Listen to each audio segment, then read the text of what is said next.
Hi students, आज हम एक न्यू टॉपिक के साथ आए हुए हैं और वो टॉपिक आपके नॉट फॉर प्रॉफिट ऑर्गेनाइजेशन से रिलेटेड है। ये न्यू टॉपिक है distinction between not for profit organisation and profit earning organisations. मतलब जो भी प्रॉफिट अर्निंग ऑर्गेनाइजेशन है, मीन्स ट्रेडिंग अकाउंट है एंड नॉन ट्रेडिंग ऑर्गेनाइजेशन है, आज हम लोग इस पे डिस्कस करेंगे कि दोनों में डिफरेंस क्या है, अंतर क्या है।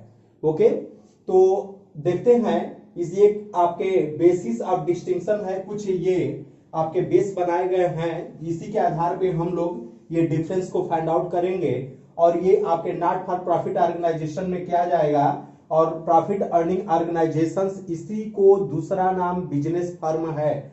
मतलब बिजनेस फर्म भी आप इसको बोल सकते हैं या प्रॉफिट अर्निंग ऑर्गेनाइजेशन बोलेंगे, और ये नॉट प्रॉफिट ऑर्गेनाइजेशन है।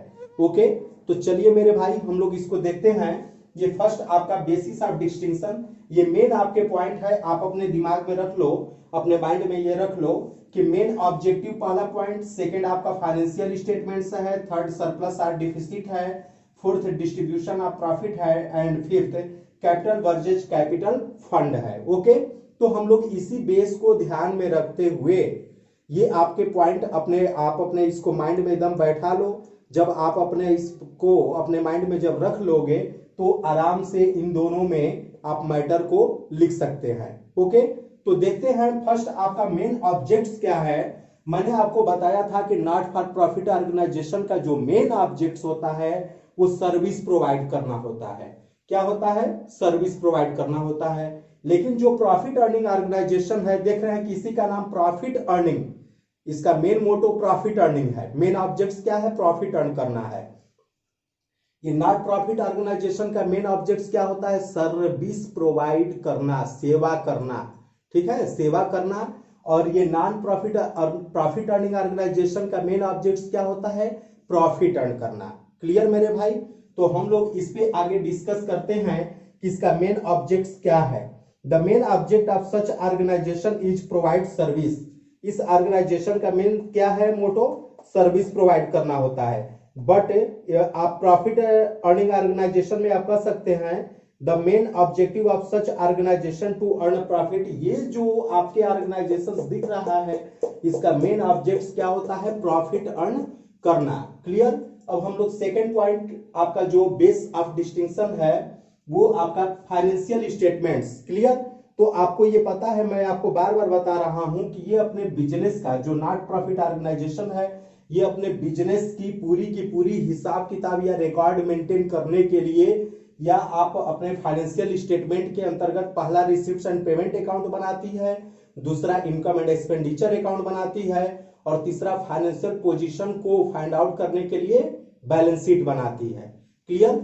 तो अगर आपसे कोई कहता है कि ये नॉट फॉर प्रॉफिट ऑर्गेनाइजेशन में क्या क्या बनेगा, तो पहला रिसिप्ट्स एंड पेमेंट अकाउंट, पहला क्या बनेगा? Receipts and payment account. दूसरा इनकम एंड एक्सपेंडिचर अकाउंट, दूसरा इनकम एंड एक्सपेंडिचर अकाउंट, और तीसरा स्टेटमेंट बनता है जिसको हम लोग बैलेंस शीट बोलते हैं। क्या बोलते हैं?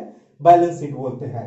लेकिन जो प्रॉफिट अर्निंग ऑर्गेनाइजेशन है या बिजनेस फर्म कह सकते हैं, तो इसमें आपका एक मैन्युफैक्चरिंग अकाउंट बन सकता है, एक आपका ट्रेडिंग अकाउंट बन सकता है, एक आपका प्रॉफिट एंड लॉस अकाउंट बन सकता है, और एक बैलेंस शीट बनता है। क्लियर?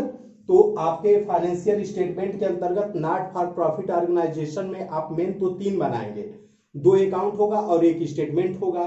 यही आपके फाइनेंशियल स्टेटमेंट में शामिल किया जाएगा। पहला क्या होगा? रिसिप्ट्स एंड पेमेंट अकाउंट, दूसरा इनकम एंड एक्सपेंडिचर अकाउंट, तीसरा बैलेंस शीट। क्लियर? लेकिन इनके यहाँ क्या बनता है? जो मैन्युफैक्चरिंग कंपनी रहती है वो अपना मैन्युफैक्चरिंग अकाउंट भी बनाती है। तो एक तो आपका मैन्युफैक्चरिंग अकाउंट हो गया, दूसरा ट्रेडिंग अकाउंट हो गया, तीसरा प्रॉफिट एंड लॉस अकाउंट हो गया, और चौथा एक स्टेटमेंट बनाती है जिसको हम लोग बैलेंस शीट बोलते हैं। क्लियर? तो ये बेस पे हमको उम्मीद है कि फाइनेंशियल स्टेटमेंट के आधार पे आप लोगों ने दोनों में डिफरेंस देख लिया कि यहाँ पर आपका receipts and payment account, income and expenditure account और बैलेंस शीट बनेगा। क्लियर? लेकिन यहां पर अगर हम देखें तो manufacturing account, trading account, profit and loss account and balance sheet बनता है। ओके, नेक्स्ट पॉइंट पे आते हैं, सरप्लस और डिफिसिट। क्लियर? देखते हैं, the balance amount of income and expenditure account is called surplus और डिफिसिट। मीन्स अगर हमारा इनकम साइड ज्यादा है और एक्सपेंडिचर साइड कम है तो वो डिफरेंस की अमाउंट सरप्लस कहलाता है। जैसे मान लिया जाए, एग्जांपल दे रहा हूं कि सपोज दैट कि आपने 10,000 रुपए आपके पास इनकम आया, कहीं से आप 10,000 रुपए कमा रहे हैं, फायदा आपको हो गया, तो 10,000 इनकम है और उसमें से एक्सपेंडिचर खर्चा आपका 4,000 रुपए खर्चा हो गया। 4,000 रुपए आपका खर्चा हो गया, नाश्ता पानी चाय पानी में खर्चा हो गया, तो बाकी कितना बचा? 6,000 रुपए बचा। 10,000 इनकम है, 4,000 एक्सपेंडिचर है, 10,000 में से 4,000 को माइनस कर देंगे, 10,000 minus 4,000 is equal to 6,000 and 6,000 जो आपका रिमेनिंग बैलेंस आपके पास ये बचा हुआ है, यही आपका इनकम एंड एक्सपेंडिचर के व्यू से सरप्लस करेंगे। क्लियर? लेकिन अगर हम लोग देखें कि डिफिसिट क्या होता है, डिफिसिट इसका उल्टा होता है। जैसे सपोज दैट कि आपके पास इनकम कम हो लेकिन एक्सपेंडिचर ज्यादा हो। सपोज दैट कि आपको 4,000 रुपए ही इनकम हुआ लेकिन आपका एक्सपेंडिचर 5,000 हो गया। 5,000 हो गया, आपने कहीं से और उधार लेकर के जो खर्चा हुआ है आपने उसका व्यवस्था किया, तो एक्सपेंडिचर तो ज्यादा हो गया और इनकम क्या हुआ? कम हो गया। 5,000, आप 4,000 रुपए कमा रहे हो और 5,000 रुपए आपने खर्चा किया, कहीं से और 1,000 रुपए की व्यवस्था करके आपने 5,000 रुपए खर्चा कर दिया, तो ये आपका क्या होगा? डिफिसिट की कंडीशन आएगी। इसका दूसरा नाम आप कह सकते हैं excess of expenditure over income, या शॉर्टकट में डिफिसिट बोला जाता है। क्लियर? अब हम लोग यहां पर देखते हैं, ये आपके जो प्रॉफिट ऑर्गेनाइजेशन होती है, अगर हम लोग ग्रास प्रॉफिट और ग्रास लॉस को फाइंड आउट करते हैं तो आपको पता है ही कि ट्रेडिंग अकाउंट से मिल जाता है। नेट प्रॉफिट और नेट लॉस जो है कि आपके प्रॉफिट एंड लॉस अकाउंट से मिल जाता है। ओके, आप कह सकते हैं कि in non profit organisation the balance amount of income expenditure amount is called surplus और deficit, but the balance amount of profit and loss account is called net profit or net loss. Okay, next point is आपका distribution of profit. ये distribution of profit में बारे में बता दिया जाए, profit और loss is not distributed among its member, the balance amount will be shown as capital fund. Okay, but in profit earning organisation में आप कह सकते हैं प्रॉफिट और loss is distributed among the owner of this business.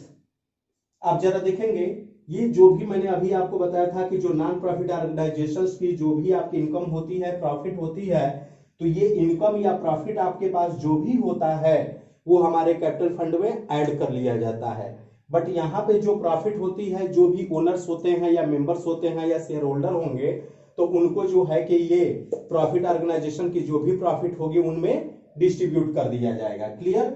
Next and last basis of distinction between not for profit organization and profit earning organizations or business firm is capital versus capital fund. Okay, capital versus capital fund. इसके बारे में देखा जाए, not for profit organizations में they do not maintain any capital account, instead they maintain capital fund comprising life membership fee, legacies, surplus, etc. But in profit earning organization or business firm, they maintain a capital account. ये जो organisations होती हैं not for profit organisation, ये अपने यहाँ capital account नहीं maintain करती हैं बल्कि capital fund, FUND fund, capital fund ये मेंटेन करती हैं। और सरप्लस या डिफिशियंसी जो भी होता है, तो सरप्लस होगा तो कैपिटल फंड में ऐड होगा और डिफिशियंसी होगा तो लेस होगा। बट यहाँ पे प्रॉफिट ऑर्गेनाइजेशंस में आपको ये बता दिया जाए कि प्रॉफिट ऑर्गेनाइजेशंस में आपका क्या होगा, कैपिटल को मेंटेन करने के लिए अलग से कैपिटल दिया रहता है। ओके, मैं भगवान से प्रार्थना करता हूं कि आप लोग इसको समझ गए होंगे, बहुत अच्छी तरीके से आप लोग इसको समझे होंगे, इसलिए आप लोग इसको जरूर लाइक करिए, सब्सक्राइब करिए और शेयर करिए। आपके लिए इतना मेहनत किया जा रहा है, बस आप अपना प्यार और आशीर्वाद हमारे तक पहुंचाइए। आप एक बार लाइक करिए, सब्सक्राइब करिए, भगवान सब देख रहा है। आप लाइक करेंगे तो आप बहुत ज्यादा तरक्की पर जाएंगे, बहुत ज्यादा उन्नति करेंगे, प्रोग्रेस करेंगे, एग्जामिनेशंस में बहुत ज्यादा अच्छा नंबर ले आएंगे। ये मेरा आशीर्वाद है आप लोगों के साथ। एक बार जरूर आप लोग लाइक को ठोकिए, भगवान के लिए ठोक दीजिए, लाइक को ठोकिए, आप आगे बढ़ेंगे। Okay, thank you.